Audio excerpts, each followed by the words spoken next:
नमस्कार मंडळी, चला आज मी तुम्हाला आगरी पद्धतीचं झणझणीत मसालेदार सुकं चिकन कसं बनवायचं हे दाखवते। हे चिकन इतकं टेस्टी बनतं ना आणि तांदळाच्या भाकरी बरोबर तर एकदम भन्नाट लागतं। तर चला लगेचच रेसिपीला सुरुवात करूया। आगरी पद्धतीचं सुकं चिकन बनवण्यासाठी इथे मी 1 किलो चिकन स्वच्छ धुवून घेतलेलं आहे। आता याला आपण मॅरिनेट करूया। इथे मी पाव चमचा हळद घालत आहे। त्याचबरोबर मॅरिनेशन साठी एक छोटा चमचा जाड मीठ घालत आहे। या मिठाने चव फार छान येते। आता हे हळद आणि मीठ चिकनला व्यवस्थित आपण चोळून घ्यायचे। हळद आणि मीठ मी चिकनला व्यवस्थित चोळून घेतलेलं आहे। आता हे चिकन 15 मिनिटं असंच आपल्याला साईडला ठेवायचंय। चिकन मध्ये घालण्यासाठी वाटण तयार करूया। इथे मी कढईत तेल तापत ठेवलंय। यामध्ये आता मी 2 मध्यम आकाराचे कांदे घालते। हे मी असे लांब लांब चिरून घेतले। कांदे आपल्याला व्यवस्थित परतून घ्यायचे। कांदा थोडासा परतला की यामध्ये 1.5 इंच चिरलेलं आलं आणि 15 ते 20 लसणाच्या पाकळ्या या कांद्यात घालायच्यात आणि हे कांद्यासोबत अगदी व्यवस्थित परतून घ्यायचे। कांदा आता थोडासा ब्राऊन झालेला आहे। आता यामध्ये अर्धा वाटी किसलेलं ओलं खोबरं मी घालतेय। ओलं खोबऱ्याच्या जागी तुम्ही सुकं खोबरं देखील वापरू शकता। आता हे खोबरं आणि कांदा अगदी व्यवस्थित खमंग खरपूस आपल्याला भाजून घ्यायचे। आपलं जर वाटण अगदी खमंग आणि चविष्ट बनलं तर चिकनलाही खूप छान चव येते।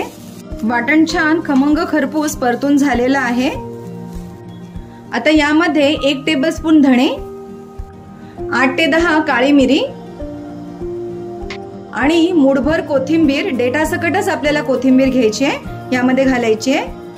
आणि आता ही कोथिंबीर या वाटणामध्ये व्यवस्थित परतून घ्यायची आहे। वाटणातील सर्व साहित्य अगदी व्यवस्थित खमंग खरपूस आपलं परतून झालेलं आहे। कोथिंबीर ही छान परतलेली आहे। आता गॅस बंद करायचा आहे आणि हे वाटण अगदी व्यवस्थित थंड करायचे आणि बारीक वाटून घ्यायचे। आता चिकनला फोडणी देऊया। इथे मी कढईमध्ये थोडं तेल तापत ठेवलंय। तेल तुम्ही तुमच्या आवडीप्रमाणे कमी जास्त करू शकता। यामध्ये आता मी थोडंसं हिंग घालते आणि त्याचबरोबर 8 ते 10 ठेचलेल्या लसणाच्या पाकळ्या आणि 4 ते 5 तमालपत्र या फोडणीत घालते। चिकनच्या मॅरिनेशन मध्ये मी हळद वापरली आहे, त्याच्यामुळे फोडणीमध्ये मी हळद वापरत नाहीये। आणि आता लसूण थोडा ब्राऊन झाला की यामध्ये 2 छोटे बारीक चिरलेले कांदे घालायचे आणि हे आता आपल्याला छान अगदी व्यवस्थित परतून घ्यायचे। कांदा छान ब्राउनिश रंगावर परतून झालेला आहे।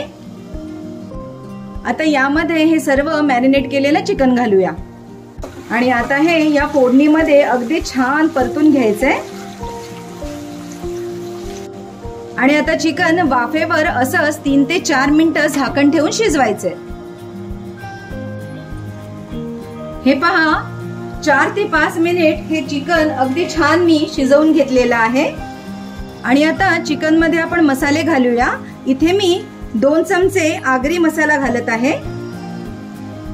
त्याचबरोबर 1 चमचा काश्मीरी मिरची पावडर घालते। आता यामध्ये 1 चमचा घरगुती गरम मसाला मी घालते, हा घरीच मी बनवलाय। आणि आता हे सर्व मसाले या चिकन सोबत छान परतायचे आहेत आपल्याला। पहा आत्ताच किती सुंदर हे चिकन दिसायला लागलंय। चिकन व्यवस्थित परतून झालेलं आहे। आता यामध्ये 1 छोटा वाटी मी गरम पाणी घालतेय। हे मिक्स करून घ्यायचे आणि यामध्ये आता मी घालतेय 4 बटाट्याच्या फोडी। आगरी चिकन हे बटाट्याशिवाय इनकम्प्लीट आहे, पण जर तुम्हाला बटाटा आवडत नसेल तर प्लीज घालू नका।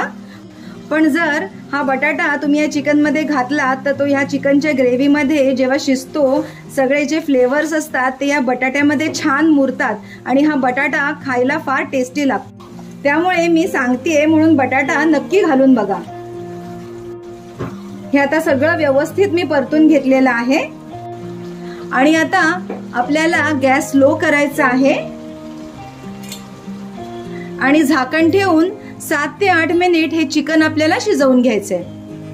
7 ते 8 मिनिटं झालेली आहेत। तुम्ही बघू शकता चिकन किती छान शिजत आहे मसाल्यांमध्ये आणि बटाटा देखील आता शिजत आलेला आहे, हे पहा। आणि किचन मध्ये याचा सुगंध इतका छान दरवळतोय ना की काय सांगू।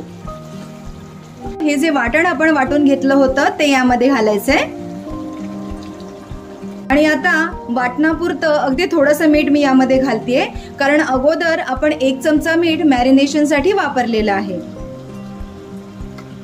आता हे वाटण या चिकन सोबत छान अगदी परतून घ्यायचं आहे। आपण सुकं चिकन बनवतोय त्यामुळे पाण्याचा जास्त वापर आपल्याला करायचा नाहीये। वाटणाला छान तेल सुटेपर्यंत आपल्याला हे परतायचं आहे, हे पहा। तुम्ही बघू शकता वाटण देखील आता छान असं परतलेलं आहे आणि बाजूने असं सगळं तेल सुटायला लागलेलं आहे। आता यामध्ये 1 छोटा वाटी गरम पाणी मी परत घालते आणि आता गॅस स्लो करायचा आहे आणि परत आपल्याला 5 ते 6 मिनिट हे सगळं शिजवून घ्यायचंय। 7 ते 8 मिनिटं झालेली आहेत आणि बघा आपलं आगरी पद्धतीचं असं हे छानसं सुकं चिकन तयार झालेलं आहे। हे चिकन तुम्ही तांदळाची भाकरी, भात, चपाती यासोबत एन्जॉय करू शकता। तर मंडळी, कशी वाटली तुम्हाला ही रेसिपी? आवडली असेल तर आजच बाजारातून चिकन घेऊन या आणि मी दाखवलेल्या पद्धतीने नक्की बनवून बघा। तुमचे अनुभव आम्हाला कमेंट्समध्ये कळवायला विसरू नका आणि हो, आमच्या चॅनलला लाईक, शेअर आणि सबस्क्राईब जरूर करा। धन्यवाद।